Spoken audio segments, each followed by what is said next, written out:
Welcome back to my channel. অনেক দিন পরে আবারও একটা বড় ব্লগ নিয়ে চলে এলাম। সকাল সকাল আজ রেডি হয়েই তোমাদের সাথে ইন্ট্রো দিলাম। এই যে দেখতে পাচ্ছ, দাদাভাই নিয়ে যাচ্ছে গোপাল, কারণ আজ যে ভাইপোর মানসিক জোগানো দিন। তাই সবাই মিলে আমরা সকালে রেডি হয়ে গেছি, গিয়ে একটা গাড়িতে উঠে গেছি। আর আজ কোথায় যাচ্ছি জানো তো? বরগাছাড়ি। আর এই যে ভাইপোকে সবাই মিলে হাসানোর চেষ্টা করছে, দেখ ও সবাইকে দেখে হাসছে, বেশ ভালো লাগছে। তারপর এগিয়ে যেতে যেতেই অ্যাট লাস্ট দেখতে পেলাম বাবার সেই গেটটাকে পৌঁছে গেটটাকে টপকে গেলেই চলে গেলাম বাবার মন্দির প্রাঙ্গণের কাছে।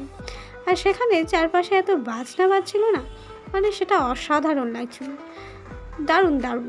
তারপরে গাড়িটা থামার পরেই নেমে পড়লাম, এই যে ফাইনালি। আর নেমে পড়ার পরে তোমাদের সাথে একটু ভিডিও শেয়ার করে নিচ্ছি। আর তারপরে হাঁটতে হাঁটতে আমরা এগিয়ে যাচ্ছি মন্দির প্রাঙ্গণের দিকে। আর দেখো চারিদিকে কত সুন্দর সুন্দর দোকান বসেছে আর জিনিসে ভর্তি। সত্যি বলতে বাচ্চাদের জন্য একেবারে পারফেক্ট, সত্যি খুব ভালো লাগছিল।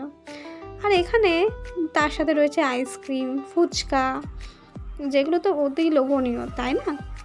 আর তার সাথে রয়েছে টেডি বিয়ার, ওয়াও। তারপরে সব কিছু দেখতে দেখতে চলে গেলাম একটা দোকানে। সেখানে গিয়েই সমস্ত ডালাগুলোকে কিনে নিলাম।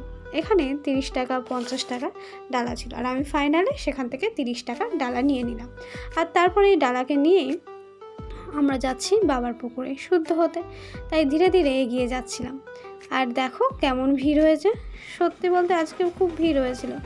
আর অ্যাট লাস্ট সবাইকে পার করে চলে এলাম বাবার পুকুরে। মাথায় জল ছড়া দিয়ে নিয়েছি, আর এদিকে নিয়ে এসেছিলাম একটি মাটির ঘট, আর সেই ঘটে করেই জল তুলে নিচ্ছি। নেই দেখো মাথায় তুলতে মাথা থেকে জল পড়ছিল, তো তারপরে কিছুক্ষণ হোল্ড করার পরে আবারও ঘরটাকে মাথায় তুলে নিচ্ছিলাম। আর তারপরে এখানে টিকা দিচ্ছিল, বললাম যে আমার টিকা নেওয়া হয়ে গেছে। তারপরে ধীরে ধীরে আমরা চলে যাচ্ছিলাম মন্দিরের দিকে। দেখো কেমন লাইন পড়েছে, তো যারা গিয়েছো তারা তো জানো বাবার ওখানে কেমন লাইন পড়ে। তো ধীরে ধীরে লাইন দিতে দিতে এগিয়ে যাচ্ছিলাম, আর সবাই ওখানে বাবার নাম করছিল। আর তারপর আমি একটু বলে নিলাম আমার বোনকে যে সাবধানে আয়, দেখ এখানে উঁচু পড়ে যাস না। আর তারপরেই আমি সামনের দিকে এগিয়ে যাচ্ছিলাম। যেতে যেতে এখানে যে ফোন অ্যালাউ নেই, তাই সেই ভিডিও আমি করতে পারিনি। তারপর বাবাকে পুজো দিয়ে নিয়েছিলাম।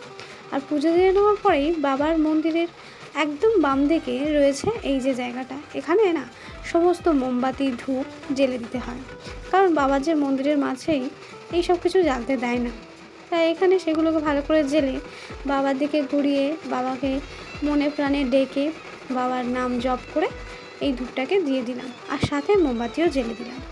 দিয়ে বাবাকে ভালো করে প্রণাম করে নিলাম।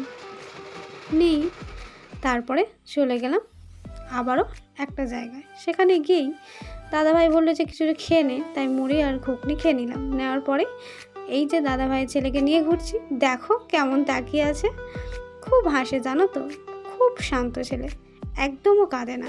তাই বৌদিভাই খাচ্ছিল, আমি ওকে নিয়ে ঘুরছিলাম। আর এদিকে তারপরে ফাইনালি আমরা সবাই মিলে চলে গেলাম একটু কেনাকাটা করতে। বেরিয়ে এই যে দুলটা পছন্দ হয়েছে, বেশ সুন্দর, খুব সুন্দর লাগছিল, বাট আর নেওয়া হলো না। যাই হোক, এদিকে চলে এসেছিলাম আর একটা দোকানে। দেখো কেমন ফটো ফ্রেমগুলো, দারুণ না? তারপরে ফটো ফ্রেম নেওয়ার পরে এদিকে মজা করতে করতে সন্ধ্যা হয়ে গেছে, আর ফাইনালি আমরা বাড়ি চলে এলাম। এই যে